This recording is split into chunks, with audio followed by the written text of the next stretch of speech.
Good afternoon, or is it evening? For it's 5:20 now. I fast forwarded so both the fields are ready to harvest. But first, we need to give the pigs a little bit of attention. Let me just turn on. I'll leave the mini map off for now. We don't need that.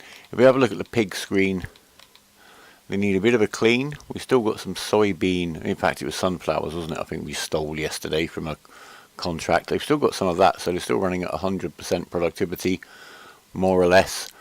And we're up to 21 pigs now. It's starting to snowball. Now our pig pen here will hold up to 100. Let's clean them up first. And then we're going to go and top up the straw. So we're not going to probably hold on to 100 pigs and start selling the surplus. But I did have a think. I had a thought I might do a little experiment on my experimental farm. So how does the capacity work? Have you got to figure out how many pigs you can have and then allow for the breeding? If you see what I mean. So you can't have 100 pigs in your pig enclosure and expect them to produce any more. There we go. You've got to kind of know how many pigs are going to end. You see what I mean? You have to manage that tail end of how many pigs you've got, so you're not losing production. I guess one way would be if you owned an animal trailer, you could fill it up every time it got to 99 pigs. Right, that's obviously full, but it's not taking any more. Straw's full, water doesn't really need a top up. The cleanliness will tick back up when the simulation has a little tick. And we just need to get on with the harvest now. So we can put down the front loader arms. And we're going to stick with one tractor for now. It's definitely on our shopping list to get a second one so we can farm and work elsewhere perhaps. Now that we've got that forestry to get on with, but we'll see. I'm in no rush, and we certainly don't want to be kind of badly investing at this stage of the game. So this is the field. We haven't weeded. Now if we get out, these are not the worst weeds that there could be. I've certainly seen worse. So we're just going to go ahead and harvest it. Now if the weeds weren't there, I would expect the yield here to be about 5,000. So minus the 20% if they count as bad weeds will give us about 4,000. So pick up this header. One lesson I have learned is not to leave stuff on this side of the pig enclosure because it's too close to the field. It stops workers from turning, so we're not going to store that header there anymore. And we will aim to get a shed up at some stage. I'm a bit torn. I've no idea when some mods might be available with some cheaper options. It's certainly a big chunk of money. I think about 28,000 minimum to get the smallest shed available up, allowing for the placing costs, and that's to put it pretty much back here. Might need to take that tree down. I also want to see what those trees are worth. I'm not sure what type of tree they're supposed to be. If anybody knows, please let me know. Right, off we go. We are harvesting. This is certainly doing the job quite nicely. It's New Holland.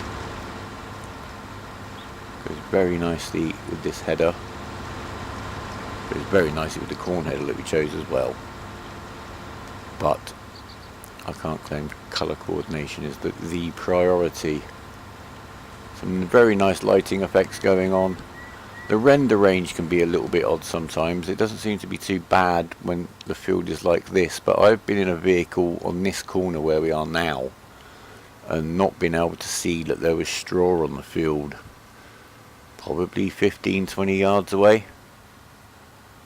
So not too fantastic really. Now what I think we're going to do today is replant with corn. It's what the pigs are going to be lowest off once they've had some of this soy, and it's also, you know, this crucial crop in terms of keeping their production up. And we're going to do, I think, yeah, both fields one crop each day just to keep the logistics a little bit simpler. unless we can come up with a special reason why not to. I did mention in the last episode I got the comparative yields for different crops, and then I forgot to show you. So we're going to talk about that in a minute. So I'm just going to let the worker get on with this so that I can talk and not get hilarious. You haven't completed your task at all.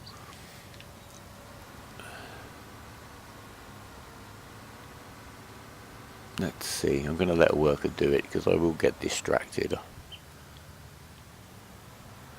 The long and short of it is basically, here comes the graphic. If a field produces, for every 1,000 litres of wheat it produces, it will produce about the same amount of corn. It will produce 500 litres of soy, 600 litres of sunflowers, and 650 litres of oats or canola. So oats is quite a low yield. And then when it comes to beet and potatoes, you're going to get 6,500 beet and 4,500 potatoes. That's all out of the same area of land. Barley squeezes in there, you'll get a little bit more barley than you do wheat, about 10% more. So when you're looking at the prices, you have to kind of figure that out. But of course, what we're also doing is planting today for tomorrow's prices. And to be quite honest with you, I have not looked at the market enough to see how it fluctuates, to see if anything can be too predictive, or if the prices that we're seeing now when we're going to be seeding really reflect what we might be getting tomorrow. We're lacking a silo again because of expense. I don't think we're in a position anyway yield wise to be hoarding too much in the hope of a great demand. Not even sure how they work in this version of the game yet, so we've much to learn. I've not had a chance to play the game too much. I've run some very specific experiments, kind of thing you can do watching a bit of telly or doing a bit of work, leave stuff cycling in the background, but not had too much time to play properly, which means if I make mistakes, I'm going to make some mistakes. I'm trying to get a little bit ahead with the recordings, so that if I do get caught out time wise, I can keep the flow of episodes to you constant. So if you make any suggestions, do forgive me if they might not be reflected for an episode or two, or commented on for an episode or two. I may well have already recorded the next episode and had it ready to publish. So do bear that in mind. But I love the comments that we're getting and the suggestions that other people other than me do the maths and work out what we can steal at the end of a contract, which is about 5.5%, somewhere around there. So I'm going to get on with this, saving the worker costs by doing a little bit of this myself. We finished harvesting, was it field 21, and I'm pleasantly surprised by the fact we've ended up with nearly 7,000 soy. I expected maybe 4,000. So I don't think the short small weeds do affect the yield. It says in the description big weeds do, so I think we got away with that. And also I'd forgotten in my little mental arithmetic that in the first harvest of wheat it had only been fertilised one time, so the yield was down. So there you go. So we've got just under 7,000. We're going to put all of this from this field, assuming it will take it, in with the pigs. And then the yield from the other field we shall sell. It's taking all of that. Lovely. How full is your trough looking? That's got to be at least 2 or 3 days worth. I'm sure these are taking 10 days worth now. Corn is what we're planting today, as I said, because that's what we're going to need next. That's what they get through the quickest. It's what we're shortest of, so it's very, very simple. Now I was thinking of upgrading to a wider plough due to the extra money we got from the trees that we sold in the last episode, but I've changed my mind. We're just going to let the worker get on with this. It's one of those parts of the game where you can kind of leave the worker to do it. I could do this by myself, but I'm quite confident the wage costs are going to be manageable. I'm going to actually go and cook. So there you go, because I've got a real life and I'm hungry. We're hungry, so off you go, Mr. Worker. And if we look on the vehicle screen, isn't that tractory icon, it's this one. He's quite beaten up, I believe. 49%, 43% already. There's no way of highlighting him. I'm getting him as close to the top as I can. He's the fourth one down there. The Agrisem Combi Plough. 43% maintenance. So by the end of today, it should have run out. So let's see what ill effect that might have. So I'm going to leave the worker to get on with this. Make some supper. And I'll report back to you afterwards. Well, here we are. We're just about finishing this cultivating with the subsoiler. It's taken bang on half an hour. Just shy a minute, or a fraction of a minute. And that has cost us, we started off with $3,600 of wage costs, which were from the contracts earlier. Wage payment, so that's cost us nearly $900 for half an hour's paid work. And as a portion of the yield, which was nearly 7,000 litres, about $6,000 worth. That's a little bit of a chunk, so bear that in mind. So we're paying the staff about, what, $1,600 an hour. So, we'll keep that under consideration. Next job here is to fertilise.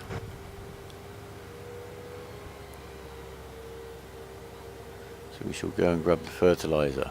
Oh, also of note, before we do that, let's go back on here. I've looked on the vehicle screen, I've investigated a little more. You can choose the column, you can highlight it. The first column is the age of the equipment in days. So everything's 1 day, or we bought a few things today. That's the actual time used in hours, and if you click on it you can have the least used or the most used. Is that showing least equipment? It's not, is it? That doesn't matter. Now here's the one we're interested in. This is the maintenance one. So that's the pieces of equipment that with the highest maintenance score. These are the lowest. And I can't read that. Let me look over here a second and try that. 16% and a warning on the subsoiler. So it needs maintenance, I'm guessing. Now I did notice the speed of the worker had gone down to about 5 miles an hour. Should be 7. So I'm guessing that's the penalty. So what we're going to do, we're going to keep it going till it gets to 0 and see what happens when we're on the next field. But for right now, whoa, no, that could be problematic. No, we'll use the front loader to pick that up when we need it. Let's pick up the old fertiliser. I don't know if we actually have enough to finish this, do this whole field. We may have to go and get some more. We do need to buy a pallet of seed and a pallet of fertiliser whilst we had the cash to do so. The last thing we want to do is have the workers paying for it directly, because that is very expensive. I'm going to do this myself. It's nice clear field to keep track of. Can be very hard to do this manually on a field with a crop growing in it, as I'm sure you all are well aware. Somebody made a comment about never thinking of putting the fertiliser on the front. That was Raznak. I actually find it much easier to steer and manoeuvre with it on the front than the back, particularly with this narrow one and the way that I can be seen using it, and will, I'm sure, of whizzing between other pieces of equipment, the harvester and another tractor maybe.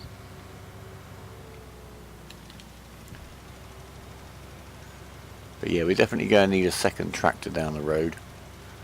I can't decide which. The Fiat has more power, but its top speed of 15 miles an hour means you don't really want it to be doing anything other than field work. The other candidate is the Hurleyman, which is one of the Giants mods that is now available. An old friend from various versions of the game now. He's cheaper, about 90 horsepower off the top of my head. Does have a front hitch, which could be useful. 4 fertiliser left, so we're going to need to get some more. So it's time to pop to the shop while we're up there.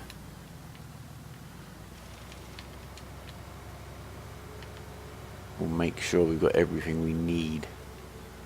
We are going to need to take the power player, I'm guessing, sometime today. So this would be the advantage of having the maintenance shed down here on the farm, of just not having to go up to the shop to do maintenance, especially if it's going to be this regular. I mean, that plough's only done 3 fields, both fields twice and this one, and it needs maintenance already. So there's no saving in maintenance cost by having your own place, but there's certainly going to be a saving in time overall. But again, on our budget, I think it's for $28,000 to buy. I want to put the front forks on here so I can bring back a pallet with me. We'll check how much seed we've got too.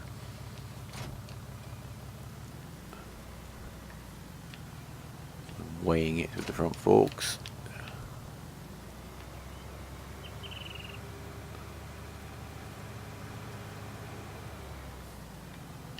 Seed use does vary crop to crop, remember. It's kind of related to the yield.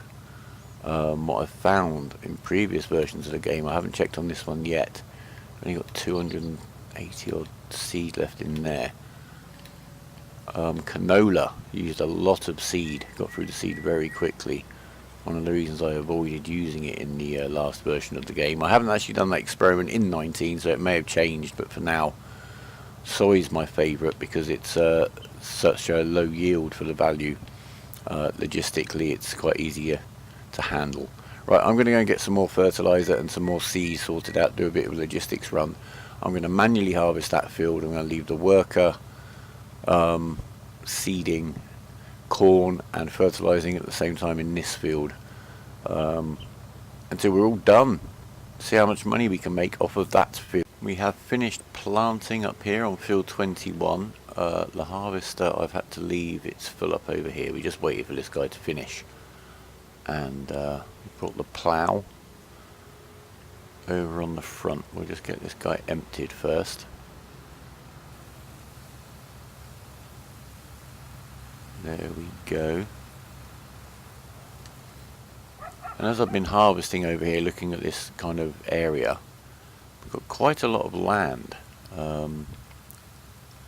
Everything between this side of the roads is ours, so I'm thinking of clearing maybe a bit of this or using some of this to get some trees planted, because even though we bought that woodland to get the trees, that's a very finite resource. We do want to sell that land again once we've exploited it to the max, then look at where to reinvest that money. Right, so we're going to park the trailer up here.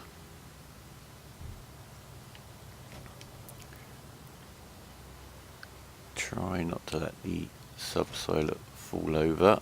Alright, get him on, and we're going to run this till it gets, well, till it breaks, I guess. If it indeed it does. Let's see what happens when it gets to 0% on its maintenance level.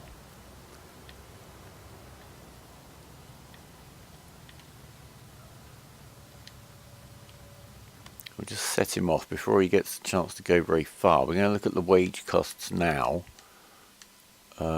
which are $5,300. So it's cost, yeah, it costs about $1,800 to get that field over there cultivated and seeded with the staff. So it is something to factor in.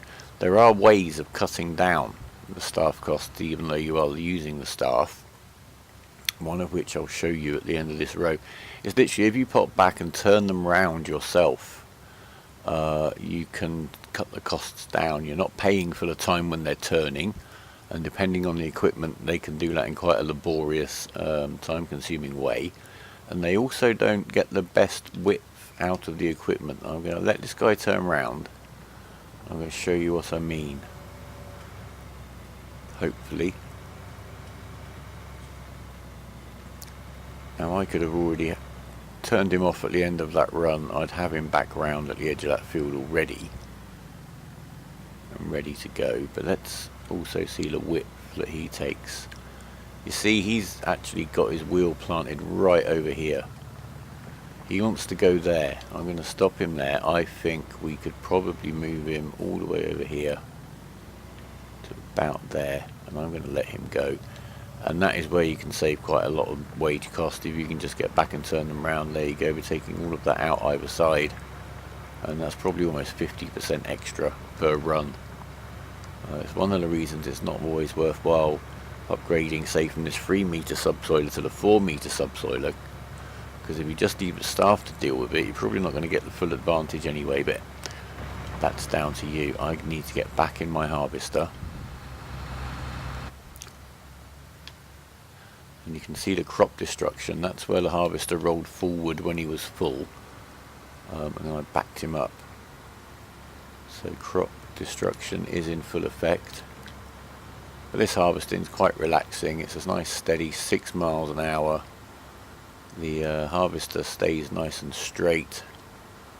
Got the cruise control on. I'm just going round and round and planning.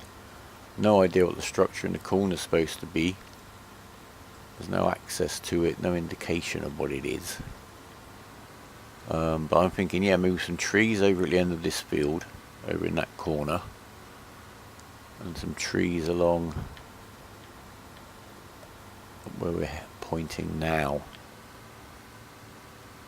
So I'm assuming they're going to take maybe, what was it, 4 or 5 days to grow, as they did in 17.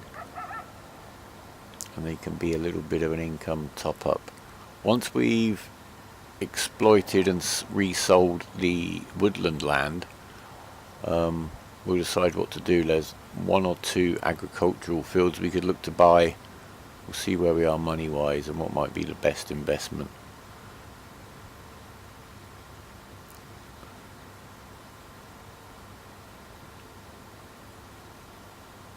How's that plough getting on?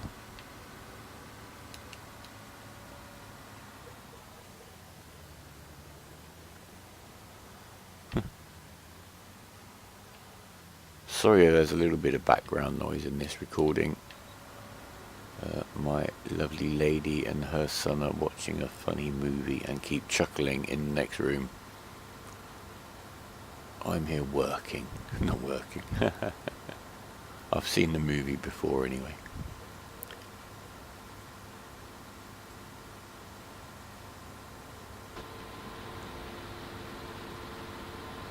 Not very dirty inside like they used to get. Those muddy footprints everywhere.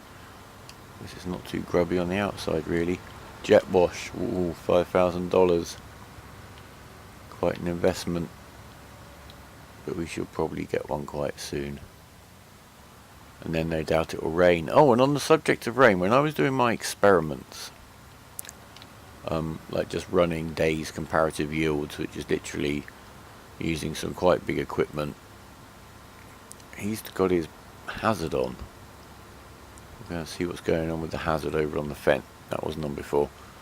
That it rained one day when I was doing that anyway. Basically I plant the fields with big equipment, just turn them over. I turn off the fertilising, ploughing, weeds, everything. Get the base yields, but the comparison still works. Anyway, it rained a whole day. With withering on, I think you may have been in danger of losing some crop. So yeah, do bear that in mind. You can get days when it rains all day.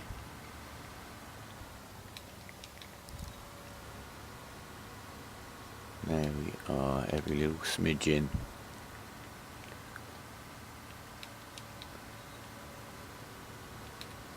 We can put this straight in the trailer ourselves, and then we'll have a look once this is unloading. There we are. What's going on over here? Poor Fent will get in, sit on your lap. We're going at 5 miles an hour. We're down to 9% on the maintenance. Is that a cry for help? The hazards. Should we just leave? I'm going to leave him going till he literally gets to 0%. We'll come back when he does. See how much we've got. It would be a nice surprise how much is in that wagon of soy, because we're going to sell that. Add it to our coffer. We're at 1%. 1% on the maintenance rating of this subsoiler. I was just admiring the tractor trundling along actually. It looks very nice. Very dirty, but I like it. It's one of the few tractors that doesn't look ridiculous on narrow tyres as well. Some of them look positively weird. Nice little animation from the ploughing action. I've been keeping an eye on these turns. I think if you manage the turns yourself, kind of pay enough attention to this kind of process, because I know when we're pushed for time, this might be something you need to kind of just get done. How much time you have to spend on your farm is a very individual thing. So yeah, if you can just get in and turn them round and get them properly spaced, it's going to save you quite a nice little slice of money. I'd go as far as to say maybe between 25 and 30%. From what I've seen of how poor they could be, the spacing especially. Anyway, where are we? We're at 0%. So our speed has now dropped to 4 miles an hour. But it hasn't actually sort of broken and said, no, no, no, you're not doing that. Right. We'll get to the end of this row. So does it matter? I guess I'm now running at almost 50%, 60% of the speed I could be running at. We'll go and fix it, shall we? So here we are, just arriving up at the dealers. I brought the planter up too because it's on 26% of its maintenance, so it's going to probably need doing today. And I guess these are going to need doing maintenance on almost every day, or at least every other day. And if we had a third field, this would be quite a constant thing. Right, one of these things will be selected. It's the tractor. Who doesn't need maintenance, so we shan't do maintenance on him. We shall drop this subsoiler, and we shall do the maintenance on him. Repair. $58. Well, that's okay. Very small amount of money. And why does it need doing quite so often? I don't know. As I say, I haven't played the game enough to know if I had a different cultivator, whether that would need maintenance much less. Right, we'll do the repair on you. $172 to repair the seeder already, so that's a little bit more money. But if the lack of maintenance affects the staff costs that much by slowing them down, then it's obviously well worth keeping on top of in comparison. Because the lack of maintenance is going to be adding about 40% onto your wage bill, which is going to be rather more than those maintenance costs. So off we go, back to it.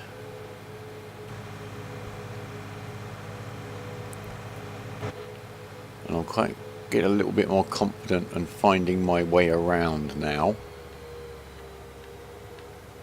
We've got a nice shortcut under the railway bridge up to our middle section of the track. Right, let's leave the seeder here out of the way.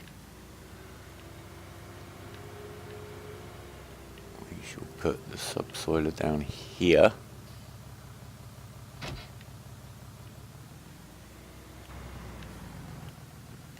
Do this from inside, of course I can.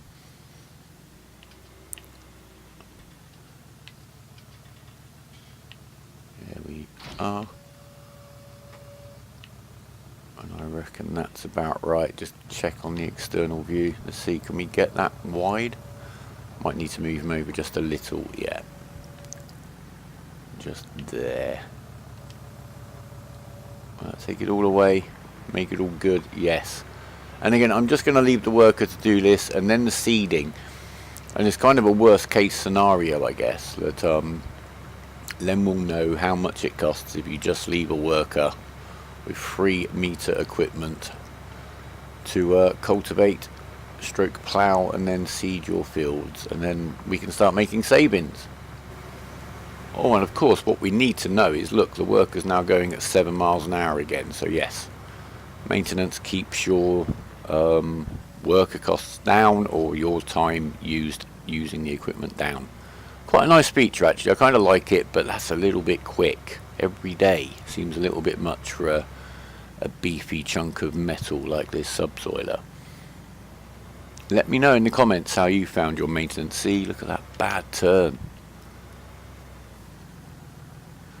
Just feel the money being sucked out of my wallet by this haphazard approach. There we go.